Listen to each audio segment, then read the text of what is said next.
General John E. Hyten, Vice Chairman of the U.S. Joint Chiefs of Staff, said on Monday, "Our goal should be to never go to war with China, to never go to war with Russia. Because that day is a horrible day for the planet, and a horrible day for our countries." Retired U.S. Admiral and former head of U.S. Pacific Command Harry Harris also said that, "It's very important that we do everything that we can to prevent an escalation and open warfare with China." Recently, there have been more voices in the U.S. emphasizing that the U.S. should not have military conflicts with China. This is obviously because the tensions in the relations between the two countries have been escalating. The frontline troops are getting closer and closer, and the U.S. has had real worries of accidental and serious confrontation between the two militaries and even accidental discharge of fires. The risk of a China-U.S. military confrontation has increased. The reason is that the two countries' strategic hostility has continued to increase, and their mutual trust has dropped to almost zero. If an incident like the 2001 in-flight collision in the South China Sea happens again today, it is difficult for the two sides to cool the incident down and resolve it peacefully. China has absolutely no way to retreat. The One China principle is the fundamental principle that we must insist on. When the Democratic Progressive Party Authority wants to promote Taiwan independence, how can we not stop it?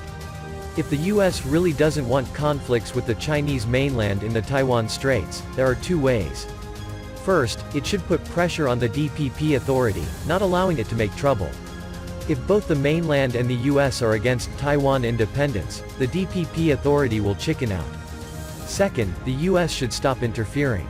It should not intervene if the Chinese mainland launches attacks against Taiwan secessionists. In that case, no conflicts will erupt between China and the U.S. in the Taiwan Straits. But the problem is, the U.S. is instigating the DPP authority to provoke, continuously sending signals that Washington will offer support even if the island touches the bottom line, while at the same time, it asks the mainland to prevent the so-called competition between the mainland and the U.S. falling into conflicts. To prevent military conflicts between China and the U.S. and ensure 100% security, the U.S. must retreat from provoking China's core interests. As the freedom of navigation in the South China Sea has never been a problem, why do U.S. warships always sail so close to China's islands and reefs? The South China Sea is so wide that lanes are everywhere. Why must they come to China's islands and reefs to find trouble? This is not navigation at all, but undisguised provocations and threats. The Chinese people have already seen it through. There is no way that we can talk to the U.S. with reason, we can only talk to the U.S. with strength and actions. Under the condition that China doesn't proactively attack it, the U.S. knows that it should stick to the bottom line and not push China into a life-and-death fight with it.